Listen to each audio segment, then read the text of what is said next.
सकला प्रतिपृत पदार्थ मालिकाय तरे। यहाँ पर सामयिक व्रत की चर्चा हो रही है और सबको जानकारी होना चाहिए।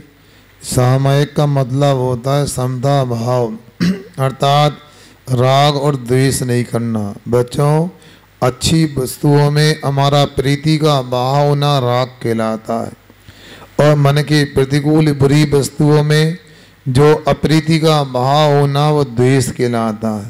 संसार में कोई भी वस्तु ना अच्छी है ना बुरी है, हमारा नजरिया ही उसको अच्छा बुरा बना देता है। क्योंकि सब लोगों को पता है संसार में कितने द्रव्य होते हैं, कौन कौन से 6 द्रव्य होते हैं। आवाज नहीं आ रही। जीव, पुद्गल, धर्म, अधर्म, काल। बहुत सुंदर। ये 6 द्रव्य होते हैं। अब 6 द्रव्य में कौन सा अच्छा और कौन सा बुरा? सभी द्रव्य अच्छे हैं, क्योंकि एक भी द्रव्य ऐसा नहीं है जिसमें कोई गुण ना होता है। जिसमें गुण होता है वो अच्छा होता है। आप में कोई गुण है कि नहीं? बताओ। है, बताओ कौन सा गुण है? हम जानते हैं, हम देखते हैं, हम पढ़ते हैं, हम सुनते हैं, ये हमारे में गुण है। प्रत्येक द्रव्य में कुछ ना कुछ गुण जरूर होता है। इसलिए कोई भी वस्तु गलत नहीं, खराब नहीं। इसी को अपने को समझने का पुरुषार्थ करना है। तो सामयिक में क्या देखना? सामयिक में यही देखना है संसार के जितने भी द्रव्य, प्रत्येक द्रव्य में कुछ ना कुछ गुण विशेषता है। इसलिए ना किसी से राग और ना किसी से द्वेष रखना चाहिए। तो यहाँ सामयिक व्रत को लेकर के रहे हैं। जो सामयिक व्रत में रहता है, सामयिक की अवस्था में रहता है, उसके पास में संपूर्ण पापों का त्याग हो जाता। किसका त्याग हो जाता है? पाप किसे कहते हैं? बोलो ना। बुरे काम करने को पाप कहते हैं। पाप किसे कहते हैं? बुरे काम करने को क्या बोलते हैं? पाप कहते हैं। पाप कितने होते हैं आप बताओ? 5 होते। कौन कौन से होते? बहुत अच्छा। सबसे अच्छा पाप कौन सा होता है? कोई सा नहीं होता। पक्का ना? हिंसा करना बुरा होता है। झूठ बोलना, बोलते जाओ। पीछे वाले बोलते जाओ, मौन मत बैठना। उपवास तो हमारा था कल का। हाँ, झूठ बोलना, हिंसा करना, झूठ बोलना, चोरी करना। आवाज नहीं आ रही। चोरी करना, कुशील करना, परिग्रह रखना, बहुत कपड़े रखना, बहुत सोना चांदी रखना, बहुत मकान रखना, बहुत खाने का सामान रखना। सही सही बोलते जाओ, ऐसा नहीं है। बता। इसलिए परिग्रह भी पाप होता है। क्या होता है? इससे भी अपने को बच के रखना चाहिए। इसलिए सामयिक के समय में सुनो, 5 पापों का त्याग होता है। जब 5 पापों का त्याग हो जाता है ना, तो मुंदी रात की तरह महाव्रत हो जाता है। और जब महाव्रत हो जाता है, उसके लिए फिर जल्दी जल्दी पापों का नाश होने लगता है। इसलिए सब लोगों के लिए भाई सामयिक का अभ्यास करना चाहिए। सामयिक करना आता है ना? क्या अपने को भले ही प्रतिमा नहीं है, असह्य में भी है, फिर भी सुबह शाम को दोपहर में जितना बन सकता है, आधे घंटा, आधा घंटा, 10 मिनट सामयिक का तो अभ्यास करना चाहिए। सामयिक में क्या, कम से कम हाथ पर हाथ रखकर, वो पैर की वो पैर रख करके बैठो और चिंतन करो दिन भर में कौन से पाप किए, कौन से अच्छे काम किए और कौन से बुरे काम किए। मगर नियम ले लिया कि 15 मिनट तक सामयिक करना है, तो फिर 15 मिनट हिलना भी नहीं, उठना भी नहीं। ऐसा नहीं, बात मन में आया तो उठ के चले गए, ऐसा नहीं होता। इसलिए सामायिक अपने को अच्छे से करना चाहिए। एक बात मैं सुनाता हूँ आपको, कई लोगों ने तो सुनी भी होगी, इसलिए मैं पुनः ताज़ा कराने के लिए सुनाता हूँ, कई लोगों ने नहीं सुनी होगी। जैसे आप लोग है ना, उसी प्रकार से क्यों पूजन चालू करवा पाठशाला की हैं? इसलिए बच्चों को और माता पिता को बताओ समय क्या होता है। इसलिए 9 बज रहे हैं यहाँ पर, और कई बच्चे आना चालू हुआ है। अच्छा आए तो कम से कम कोई बात नहीं, हाँ अगली बार समय से आ जाएंगे। तो मैं ये सुना रहा हूँ आपसे कि सुनो, सेठ जी थे और सेठ जी को शाम को मन में भाव आया कि मुझे भी सामायिक करना है। क्या करना है? अब सामायिक करने बैठ गए। घड़ी उनके सामने नहीं होगी, उन्होंने एक दीपक के माध्यम से अंदाजा लगा लिया। दीपक में घी या तेल भरते हैं तो ये दीपक 1 घंटा तक जलता है। कितने घंटे तक? तो उन्होंने ऐसा ही नियम लिया, जब तक दीपक में तेल रहेगा तब तक मैं सामायिक करता रहूंगा। क्या नियम है? जब तक दीपक में, अब ये पता नहीं है कि परीक्षा हो जाएगी। इसे मान लो बच्चों, आप लोगों से कहें कि नियम ले लो तो डरते हो।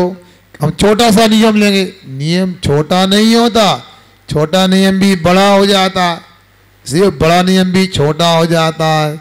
अब आपसे कहें अगले रविवार को 8:15 पर या 8 बजे पूजा करने आना है, फिर क्या होगा? कब आओगे? 9 बजे कोई आएगा तो नियम टूट जाएगा ना।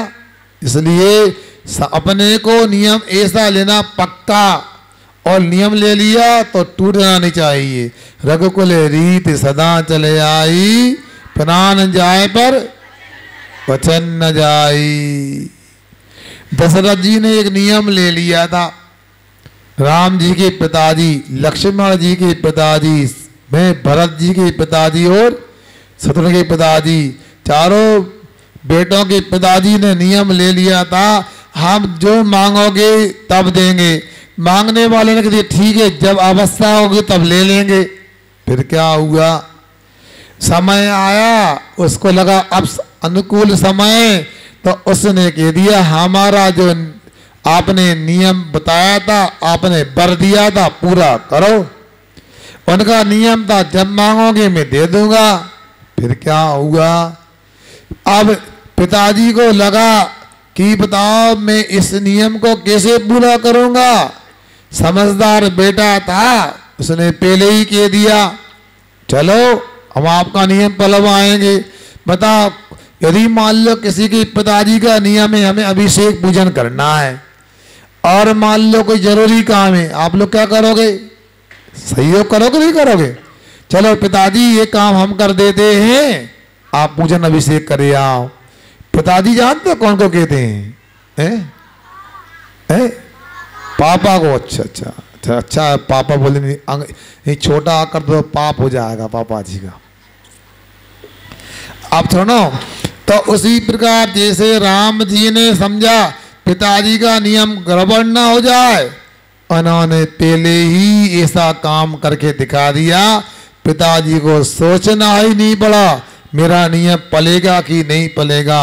उसी प्रकार सेठ जी ने नियम ले लिया, जब तक दीपक में तेल रहेगा, काय में तेल? कढ़ैया में नहीं, दीपक में तेल रहेगा तब तक मैं क्या करूंगा?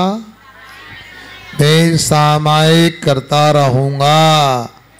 अब सुनो, सेठ जी की जीवन संगनी थी उनकी श्रीमती, तो सुने ना, अरे आवाज नहीं करो बहू। सेठ जी की सुनो, सेठ जी के बच्चों की माँ, उसने सोचा देखो सेठ जी अंधेरे में बैठे, अंधेरा हो गया, क्या करो? उन्होंने 1 कटोरी तेल लाके और डाल दिया। अब सुनो, सेठ जी को तो सामायिक का नियम था, जब तक दीपक में से दिया में से तेल खत्म नहीं हो जब तक सामायिक करता रहूंगा। और क्या हुआ, सेठानी के बच्चों की माँ उन्हें उसने फिर तेल लाके डाल दिया। एक बार हो गया, 2 बार हो गया, 3 बार हो गया। गर्मी का समय था और गला सूखने लगा। सेठ जी का क्या नियम था, अब और ऐसा करते करते सेठ जी का गला सूख गया और बहुत आकुलता हो गई। और फिर क्या था, सेठ जी के प्राण निकल गए।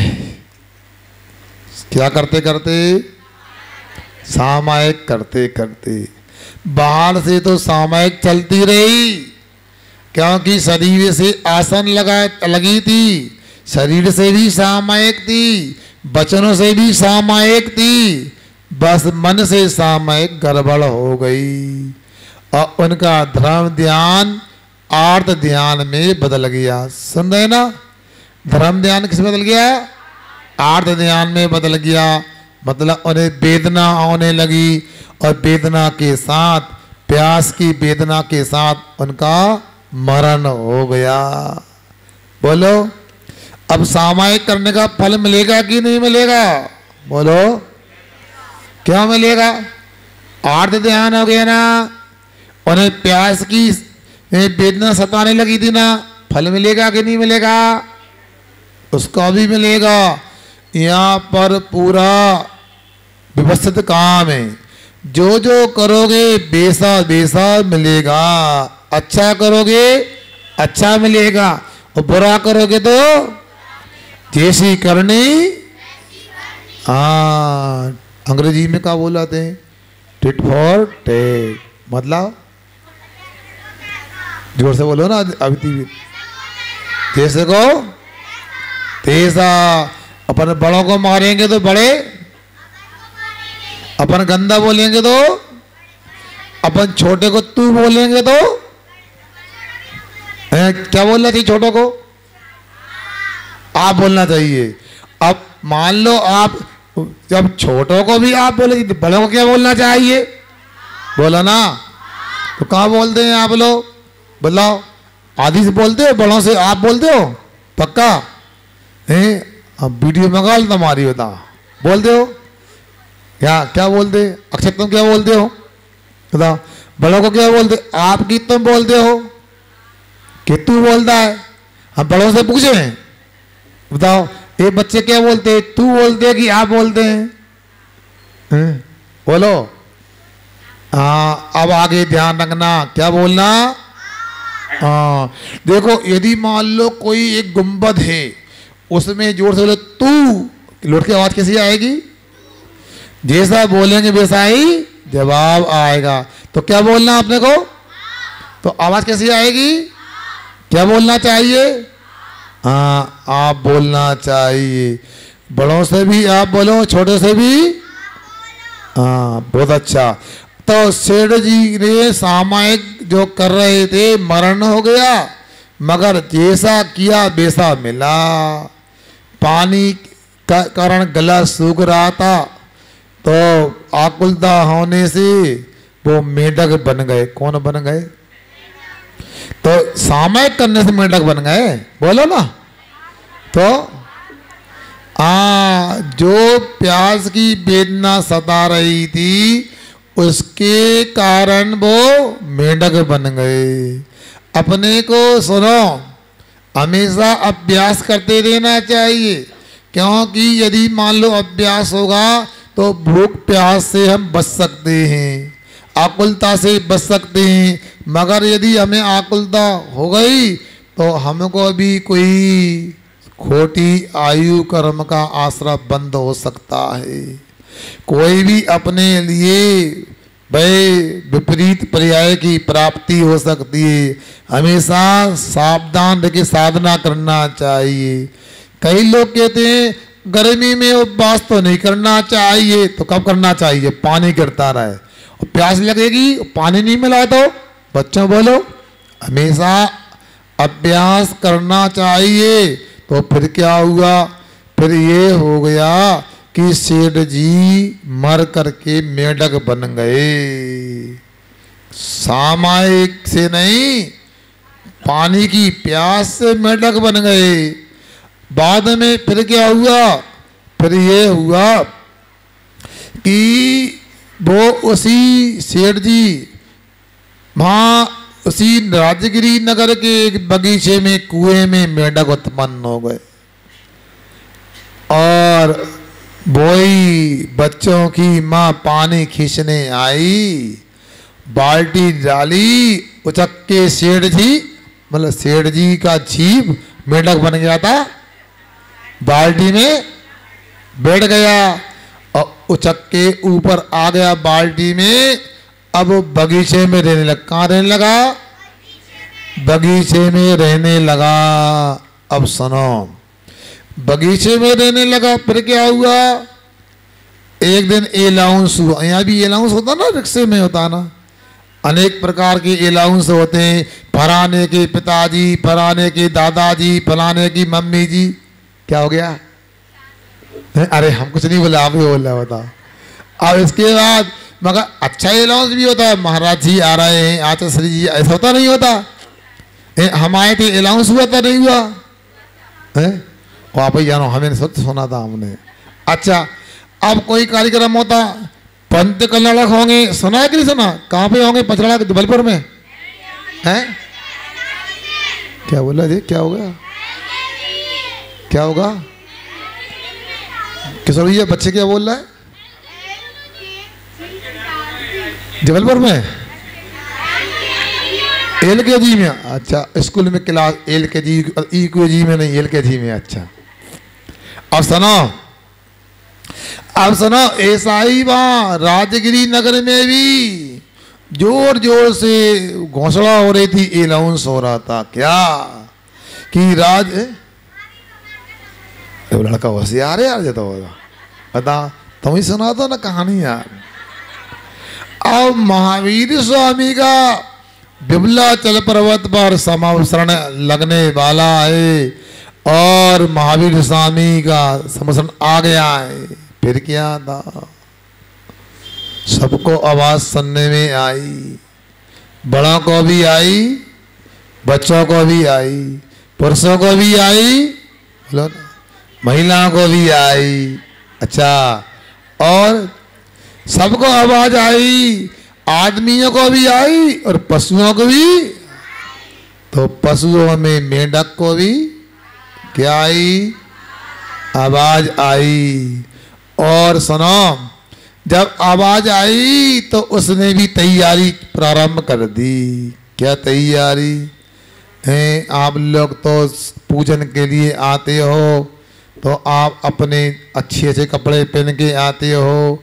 एक आध बच्चा है, कोई एक आध बच्ची काले कपड़े पहन के आती पूजन में, 9 बजे आती, बाकी तो सब अच्छे बच्चे हैं आकर।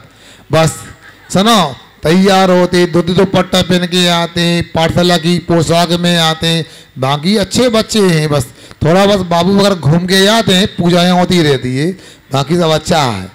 अब सुनो, फिर क्या हुआ? तो मेंढक ने भी पूजन की तैयारी की। आप लोग तैयार होके आए थे कि नहीं आए? तो अपनी अपनी डब्बी में द्रव्य लेके आना चाहिए ना, पूजन करने आते हैं। चलो सुनो, अब आप लोगों के तो घर में डब्बियां हैं, चावल बादाम वगैरह हैं, आप लेके आ गए। अब मेंढक के घर में क्या था बाबू? मेंढक के घर में क्या था?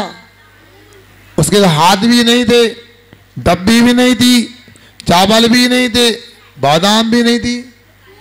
क्या? अब फूल भी बजंदा इतना बड़ा, फूल की पाखुड़ी बगीचे में थी, ताजी ताजी एक पाखुड़ी उठाई तो घास की ओर पड़ी थी, मुंह में दबा के ले गए। अच्छा, अब मुंह में दबा के ले गए और सुनो, और फुदक फुदक के पूरा जुलूस चल रहा था, बहुत लोग बैठे थे। अब जुलूस निकलेगा ना अपने, कब निकलेगा जुलूस? कब निकलेगा जुलूस? अरे बाबू को बोलने तो अच्छा बोलता बाबू। कहाँ पर? कहाँ पर? कुंभराज में? अच्छा, LKG में। अच्छा, LKG में क्या होगा? फिर क्या होगा, जुलूस निकलेगा। अच्छा, तो जुलूस निकल रहा था, सब लोग बड़े बड़े रत्नों के ताल में, सोने चांदी के तालों में पूजन की तरफ लेके जा रहे थे, और मेंढक अपने मुंह में दबा के ले जा रहा था। क्या ले जा रहा था? फूल की पाकड़ी दबा के ले जा रहा था। और हाथी पर राजा बैठा था, और हाथी आगे आगे चल रहा था, फुदक के मेंढक और आगे हो गया। मगर एक बार जैसी उसने लॉन्ग जंप लगाई, लंबी कूद लगाई, और हाथी के पैर के नीचे कौन आ गया? कौन? फिर क्या हो गया? क्या हो गया? क्या हो गया? मर नहीं गया, अमर हो गया। अमर ने देव बन गया। कौन? अब देखो, ये सामायिक की चर्चा हो रही है, आप सुनो। सामायिक कितना पवित्र सर्वोत्कृष्ट व्रत है। तो उसने जैसे ही सुनो पूजन की भावना लेकर गया, चल रहा था, उसकी पूजन हुई कि नहीं हुई? बोलो। द्रव्य से नहीं हो पाई, मगर भावों से पूजन हो गई। पूजन का फल मिला कि नहीं मिला? मिला ना। इसलिए अपने द्वारा भी ऐसी ही पूजन, ऐसी सामायिक करने की भावना होना चाहिए। अब वो देव बन गया, और देव बनने के बाद क्या हुआ? बहुत कम समय में अंतर मूर्ति में वह देव बनकर, लोग तो पहाड़ चढ़ ही रहे थे, इतने में वो देव बनकर, और मुकुट में मेंढक का चिन्ह था जिसका, ऐसा देव भगवान के समवसरण में देवों के वैमानिक देवों की सभा में कोठे में जाके सबसे आगे बैठ गया। इस समय का फल है। आप लोग ये मत समझना भाव बिगड़ जाते हैं तो काम नहीं करना चाहिए। भाव बिगड़ जाए तब भी फल मिलता है, जितना अपना किया उतना फल मिलता है। बच्चों रात में खाते क्या? नहीं खाते। अब रात में नहीं खाते, रात में कभी खाने के भाव जाए तो क्यों बाबूलाल बताओ? खा लोगे? खाने के भाव जाए नहीं खाएंगे ना, वो ऐसे कर नहीं खाएंगे। खाओगे कि नहीं खाओगे? इधर देखो, रात में खाने के भाव जाए तो, रात में खाते हो? नहीं खाते। खाने के भाव जाए तो हैं चुपचाप खा लो। नहीं खाएंगे। अब भाव तो हो ही गए, खा लो। पूजन में तो पढ़ा था हमने, मन में हो सो वचन उचरिए, वचन हो सो। ऐसा उल्टा नहीं लेना। अरे मन में भी पूजन करने के भाव है तो वचनों से पूजन बोलो और शरीर से हाथों से पूजन करो, ऐसा कहा गया। उल्टा मत लेना। यदि मान लो पाप के भाव आ गए तो क्या करना? तो अपने को वो नहीं करना। तो मन से यदि खाने का भाव भी हो गया, तन से नहीं खाओगे उसका भी फल मिलेगा। इसलिए कभी ऐसा मत समझना। और एक बार कभी दोगसी नियम टूट भी जाता है तो उसका भी प्रायश्चित होता है, उसकी भी आलोचना होती है।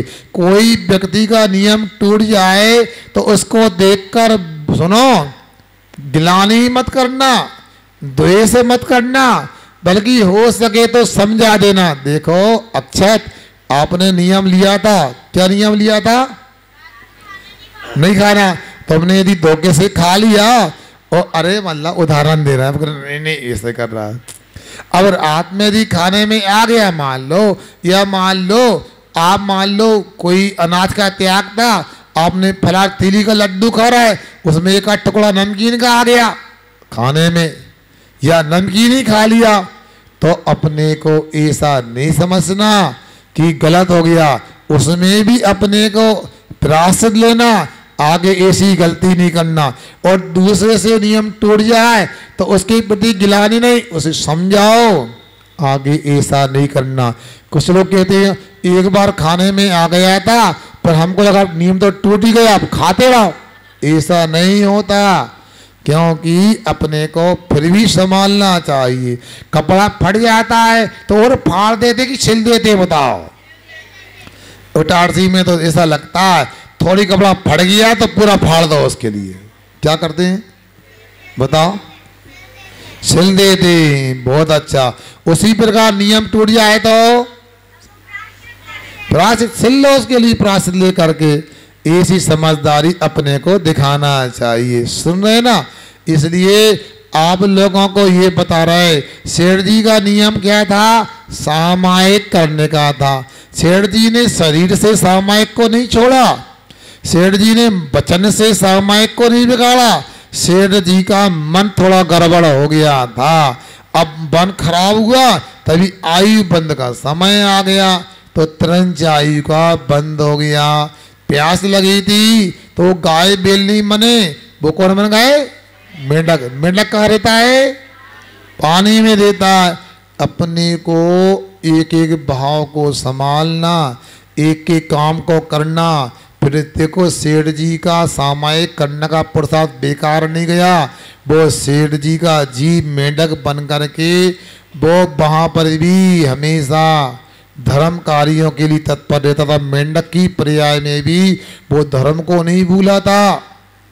इसके बाद में देखो देव बन करके महावीर भगवान की पूजन की थी। ऐसा ही अपने को करना चाहिए लगातार, चाहे रविवार हो चाहे सोमवार, जब भी समय मिलता है अपने को कम से कम दिन में 1 बार 2 बार तो सामायिक करना चाहिए, और 3 बार करना सर्वोत्तम होता है। क्योंकि पूजन में भी बताया 3 बार करने का। एक जगह पूजन में आता ना, पूर्व मध्य अपराह्न की वेला पूर्व आचार्यों के अनुसार 3 बार करने को कहा है देव वंदना। 3 बार सामायिक करने को कहा। आप लोग मंदिर जाते कि नहीं जाते? कब जाते हैं बताओ? 3 दिन में 1 बार नहीं, 1 दिन में 3 बार जाने को कहा। 3 बार नहीं जा सकते तो 2 बार जाओ सुबह शाम। 2 बार नहीं जा सकते तो दिन में 1 बार तो जरूर जाना चाहिए। देखो हम तो उसी को जैन मानते हैं जो कम से कम 1 बार दिन में मंदिर जाता है, अभिषेक पूजन करता है, रात में भोजन नहीं करता और पानी छान के पीछा। अब एक बात और करता हूँ, फिर बाद में चर्चा कर दे। एक बार आचार्य श्री जी के पास में कोई विद्यार्थी गया। कौन गया? किसके पास गया? जानते हो आचार्य श्री का मतलब क्या होता है? जोर से बोलो ना। नहीं, आचार्य श्री विद्यासागर जी, मतलब ऐसे बोलो। अब सुनो, उनके पास एक बच्चा गया, वो कॉलेज में विद्यार्थी था, कॉलेज में पढ़ता था। क्या पढ़ता था? वो रसायन शास्त्र से एमएससी कर रहा था। क्या? काय से? काय से? अच्छा, रसायन शास्त्र से नहीं, केमिस्ट्री से कर रहा था। अच्छा, अब नए नए बच्चे पाठशाला के हिंदी सीख जाएंगे धीरे धीरे। अब सुनो, फिर क्या हुआ? वो रसायन शास्त्र से एमएससी कर रहा था।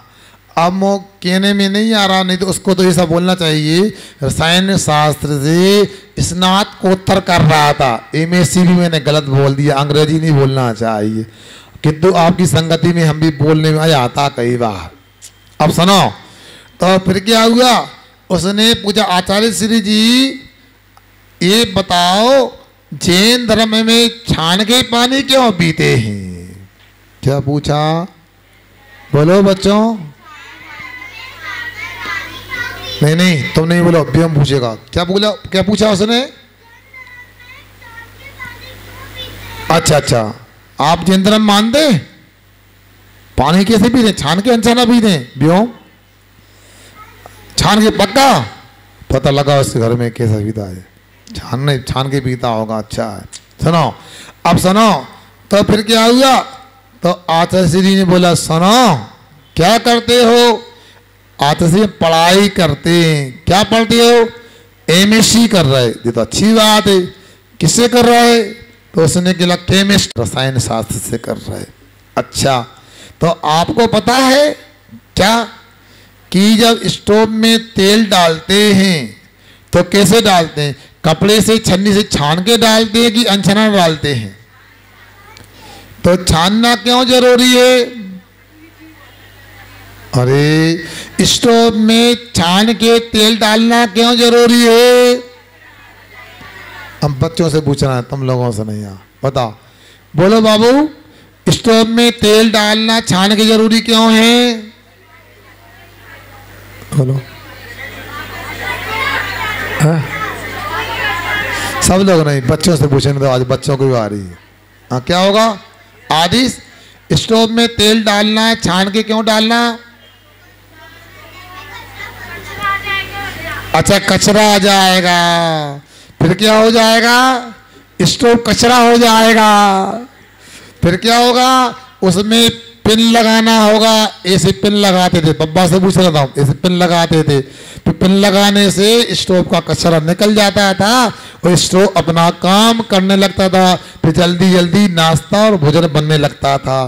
अच्छा, तो उसने कहा, आचार्य श्री जी, यदि छान के स्टोव में तेल नहीं डालेंगे तो फिर कचरा मशीन में आ जाएगा, बर्नर में कचरा आके फंस जाएगा, फिर उसमें पिन लगाना पड़ेगा, परेशानी होगी काम करने में। तो आचार्य श्री जी, इसी प्रकार से तो देखो, ये भी एक मशीन है। क्या है? इधर देखो हमको, क्या है? मशीन है। इसमें यदि अनछना पानी डालेंगे मान लो, फिर क्या होगा? कचरा चला जाएगा। क्यों क्यों? क्या होगा? फिर क्या होगा? पेट में कचरा पहुंच जाएगा तो है, पेट खराब हो जाएगा। फिर क्या होगा? बोलो। मशीन खराब हो जाएगी पेट की। फिर क्या होगा?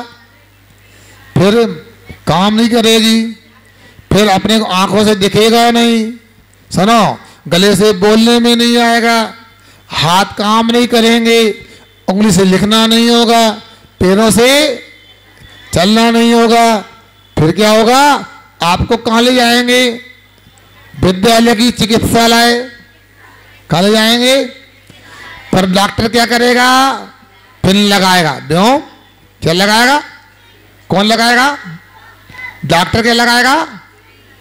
क्यों लगाएगा? क्यों लगाएगा? कचरा आ गया। क्यों? कचरा क्यों आ गया? व्योम, बताओ, कचरा क्यों आ गया? अपने बब्बा को समझा देना। बब्बा, शरीर में अनछना पानी पिएंगे, कचरा आ जाएगा तो पिन लगाना पड़ेगा, जिस स्टोव में लगाते थे पहले आप। पहले इस प्रकार से पानी कैसे पीना? पानी कैसे पीना? छान के पीना। बहुत अच्छा। पानी छान के। भोजन कब करना है? रात में करेंगे तो हो गया होगा, पाप पड़ेगा और वो कचरा आ जाएगा। दिखेगा नहीं तो कचरा चला जाएगा और जीभ वगैरह कीड़े वगैरह चले जाएंगे। एक व्यक्ति ने क्या किया? रात में भोजन किया और उसके भोजन में मिलकर के एक जुआ चले गया। क्या जुआ जानते ना? इतना सा होता, देखा जुआ? नहीं देखा? देखा है ना? जुआ चला गया। अब जुआ पेट में चला गया। इतना बड़ा शरीर, इतना सा जुआ क्या कर लेगा? बोलो, क्या करेगा? तो फिर क्या हुआ? जुआ पेट में चला गया, उसको जलोदर रोग हो गया। कौन सा रोग? जो भी खाएगा पानी बन जाता था, जो भी पिए पानी बन गया। इतना बड़ा पेट हो गया। सुनो, गुब्बारा होता ना, फूल कितना बड़ा हो जाता, ऐसा पेट हो गया। फिर डॉक्टर लोग सुई लगा लगा करके पानी निकालते थे। पिचकारी देखी तो लोगों ने? होली में कब होती है बाबू? कब से आते पिचकारी? दिवाली पे ना? होली पे? क्या होली पे कैसे लाते हैं? तो ऐसे ही पिचकारी भर भर के पानी पेट से निकालते थे और बाद में मर गया। कौन मर गया? कौन मर गया? जो रात में खाता था, भोजन में जुआ आ गया। इसलिए अपने को कब खाना चाहिए बिकी? है ना भैया? कब खाना चाहिए बाबू? कब खाना चाहिए? तुम रात में भी खाते हो हैं? तुम्हारे दोस्तों से पूछ ले, हम रात में खाओ तो। सुनो, तो क्या करना? भोजन कब करना? अच्छा, पानी के साथ पीना, अब याद रखोगे, पानी यदि अनजाना पिएंगे तो क्या होगा? कचरा आ जाएगा। फिर क्या होगा? फिर क्या होगा? पिन लगेगी, स्टोव की तरह पिन लगाना पड़ेगा। इसलिए रात में भोजन नहीं करना। तो सुनो, उस विद्यार्थी को जब आचार्य ने कहा कि देखो जैसे स्टोव में कचरा आता है पिन लगाना पड़ता है, उसी प्रकार से सुनो पेट में कचरा आता है फिर डॉक्टर को पिन लगाना पड़ता है। इसलिए जो डॉक्टर के पिन से बचना चाहता उसे कभी भी बिना छना पानी, बोलो, रात में भोजन नहीं करना चाहिए। अब थोड़ा सा हम आगे शास्त्र का पढ़ लेते। अच्छा लग रहा, नहीं लग रहा? लग रहा है ना? थोड़ा सा पढ़ लेते फिर कर लेते। तो थोड़ा तो पूरा कर दें। अब क्या फिर आ नहीं पाएंगे। अगला श्लोक निकालो, 151 नंबर का श्लोक पढ़ते हैं अपन। सामायिक संस्कारम संस्कारम सामायिक संस्कारम प्रतिदिन प्रतिदिन मारोपिताम मारोपिताम स्त्री कर्तुम पक्षार्धयोर देवरपि कर्तव्यो भस्मुपासा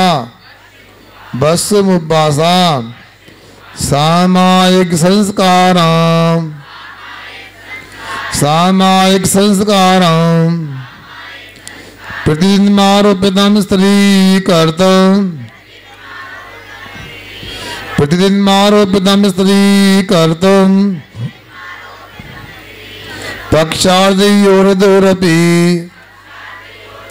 पक्षार्धयोरपि कर्तव्यो वसुवासा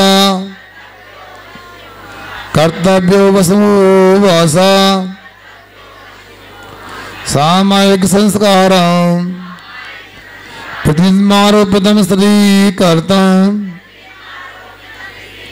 पक्षार्धयोरपि कर्तव्यो भस्मुवासा। बोलो।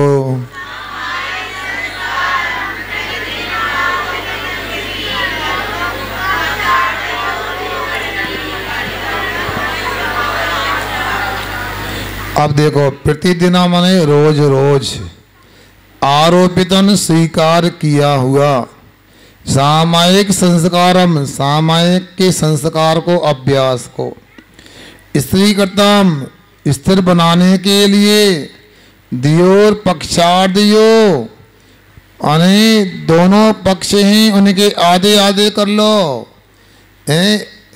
15 दिन का एक पक्ष होता, आधा करो तो 7 दिन, तो लगभग 7 दिन में मतलब अष्टमी को और चतुर्दशी को क्या उपवास अवश्यम अपि कर्तव्य उपवास अवश्य ही करना चाहिए। क्या करना चाहिए? यहाँ पर सामायिक को यदि अच्छे से करना चाहते हो तो उपवास करने को कह रहे हैं महाराज जी। उपवास अष्टमी को चतुर्दशी को हमेशा, हाँ, क्योंकि सामायिक यदि आप अच्छे से करना चाहते हो उपवास में हो सकती है। अब 16 बार पानी पियोगे तो फिर आपको लघु शंका की बाधा भी आएगी। 16 बार खाओगे तो आपके लिए सोच की इच्छा भी होगी, आलस्य भी आएगा, निद्रा भी आएगी, तो सामायिक ढंग से नहीं हो पाएगी। सामायिक प्रतिदिन करते हो अच्छी बात, सब कम से कम एक बार अष्टमी को चतुर्दशी को उपवास करोगे, उसके माध्यम से आलस्य भी नहीं होगा, सुनो, मलमूत्र की बाधा भी नहीं होगी, तो अच्छे से सामायिक कर सकते हैं। सामायिक को बढ़ाया जा सकता है क्योंकि आकुलता में सामायिक नहीं होती। हमने शेर जी की कथा सुना दी आपको। शेर जी को किसकी आकुलता थी? पानी की तो सामग्री बिगड़ गई। इसलिए पहले ही उपवास आदि का अभ्यास करेंगे तो सामायिक में आकुलता नहीं होगी। इसलिए यहाँ पर उपवास करने को कहा जा रहा है। और दूसरी बात, मैं आपको एक अनुभव की बात बताता हूँ। आप लोगों की इटारसी में कोई बाजार की बाजारू आटा चक्की भी है क्या? जो पब्लिक लोगों का आटा पीसने वाली चक्की होती है, बड़ी बड़ी होती है, एक ही। कभी आपने देखी क्या है? जो लोग उपवास करने के, एक आसन करने के पक्ष में नहीं रहते, उपवास एक आसन करने से डरते हैं, उनको एक काम करना है। कई यात्राएं करते हैं आप लोग, एक बार ऐसी यात्रा करना, कैसी? कोई आपके आसपास में आटा चक्की हो, कोई घर की चक्की नहीं, कौन सी आटा चक्की जो बाजार की होती है, उन पे जाके पूछना, भैया आपकी चक्की कब खुलती है? हमारी चक्की 1 महीने में खुलती है। तो कब खुलेगी? बोला 30 तारीख को खुलेगी। तो भैया कब खोलोगे? 1:30 बजे खोलेंगे। तो 30 तारीख को 1:30 बजे आप चक्की पे जाना, फिर देखना वो चक्की खोलेगा ना, फिर क्या होगा? ऐसी दुर्गंध आएगी, ऐसी गंदी बदबू आएगी, वहां पर उल्टी भी हो सकती है। ये चक्की गंदी कैसे हो गई? मनीष, चक्की तो साफ करके अच्छी नई चक्की लेके आए थे, इतनी दुर्गंध क्यों आ रही? इसमें आटा भी अच्छा बनाया था, गेहूं भी धुले हुए कुएं के पानी के थे, धुले गेहूं डाले थे, आटा भी अच्छा आया, गेहूं में भी बदबू नहीं आ रही थी, इसरो आटे में बदबू नहीं आ रही थी, चक्की में बदबू नहीं आ रही थी। अब बदबू कहां से आ गई? समझ रहे? आपको पता लग जाएगा जब मशीन को लगातार चलाते रहते हैं, उसको रोकते नहीं है, ठंडा नहीं करते, तो ऐसी दशा होती है। वो गेहूं पीसते हैं, लगातार चक्की चलती रहती है, आटा जल जाता है, आटा सड़ जाता है, पड़ा पड़ा तो बदबू आने लगती है और चक्की भी खराब हो जाती है। उसी प्रकार एक चक्की है ना, सुनो, यहाँ से अनाज जाता है, सुना ना, और पेट में जाता है और हम खा लेते हैं और सो जाते हैं, सड़ता रहता है। क्या भोजन क्या सड़ता है? ब्यो कहाँ सड़ता रहता है? पेट में सड़ता है। कौन के पेट में? खाने वाले के पेट में। किसके पेट में? हाँ, खाने वाले के पेट में क्या होता है? सड़ता रहता है। फिर क्या होता है? जब सड़ेगा तो पेट का क्या होगा? पेट भी सड़ जाएगा। फिर क्या होगा? पेट सड़ जाएगा तो कैंसर हो जाएगा, फिर कैंसर हो जाएगा, फिर बहुत कष्ट होगा, फिर व्यक्ति मर जाएगा। क्या करना? अपने को चक्की की व्यवस्था को समझना।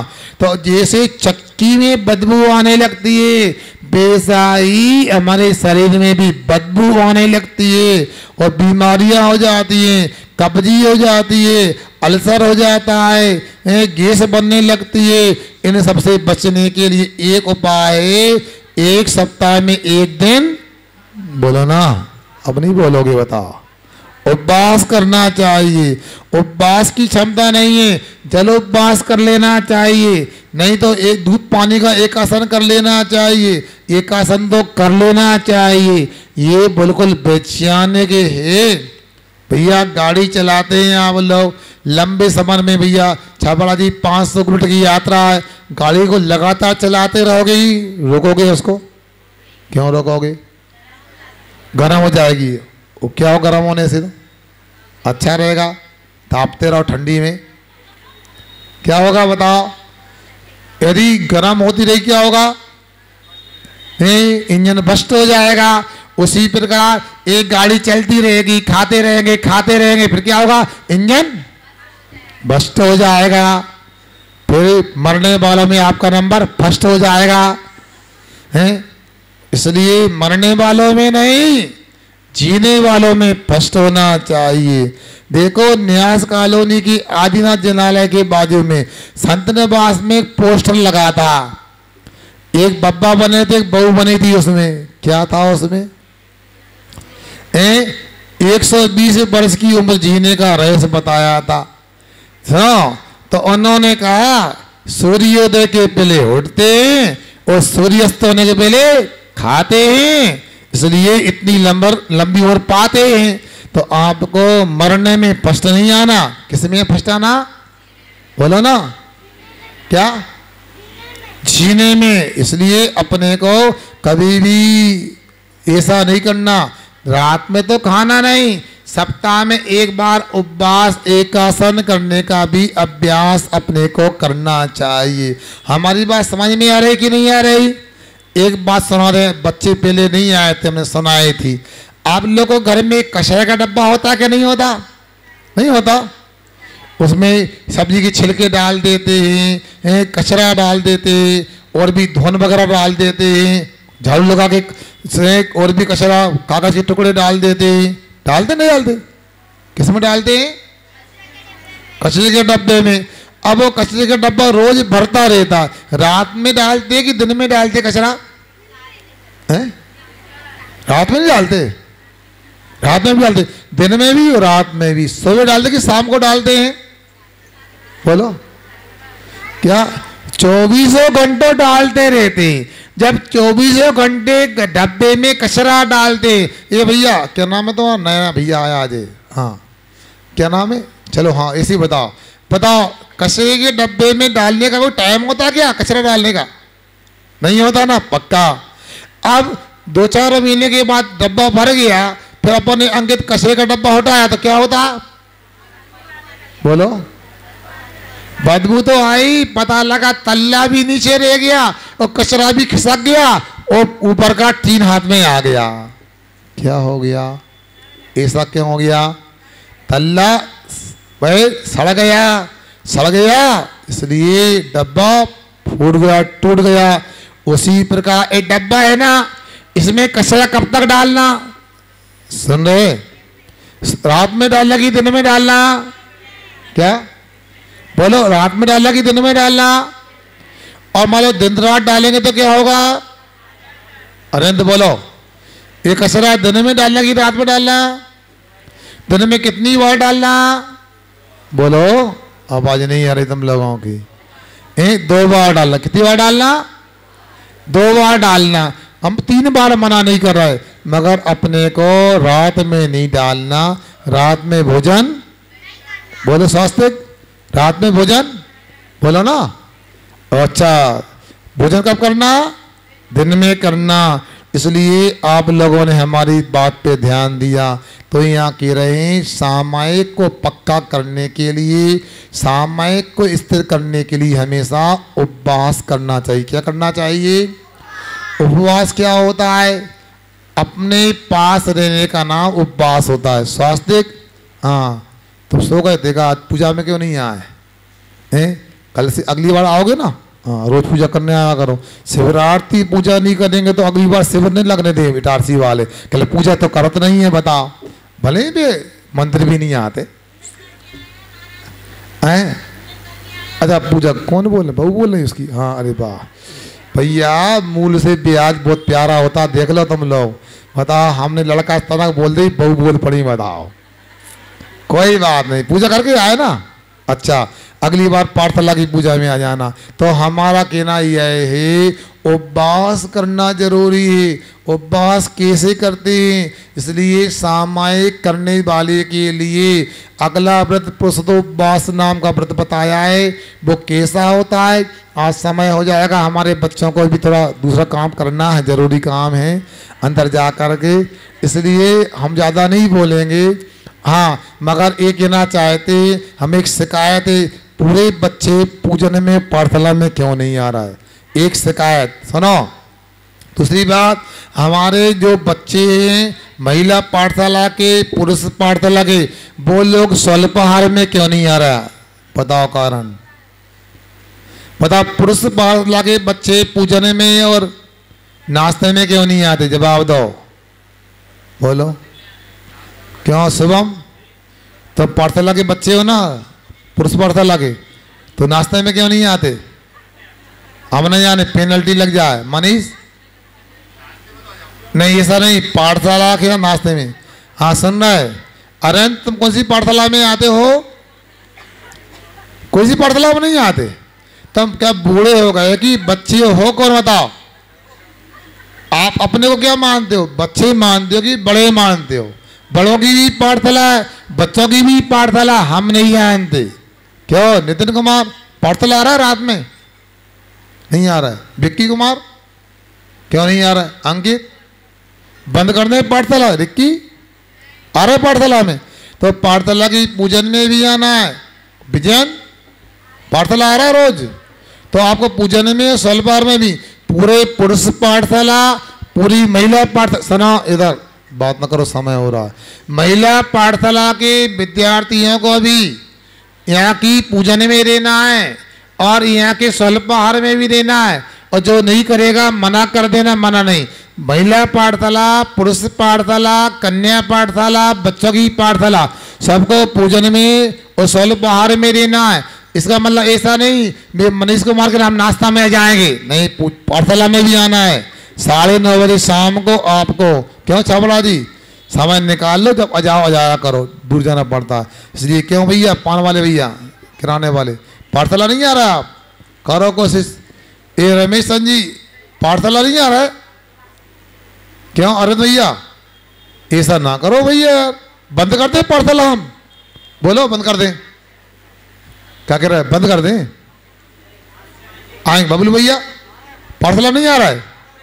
बताओ नए नए बच्चे कैसे कर रहे हैं? बताओ हमारे पुराने बच्चे अच्छे हैं तो नहीं अच्छा है। हमारी पाठशाला सभी प्रकार की, अभी तक 3 प्रकार की पाठशाला होती थी। इटारसी में एक नई पाठशाला, कन्या पाठशाला भी हो गई। अच्छा कुछ तो मिला हमारे लिए। अब अपनी बच्चों की पाठशाला, महिलाओं की पाठशाला और पुरुषों की पाठशाला, चौथी बोलो ना, हाँ कन्या पाठशाला। ये इस प्रकार आप लोग पूजन में अगली बार और उत्साह दिखाएंगे। यही अपनी बात को विराम देता हूँ। अहिंसा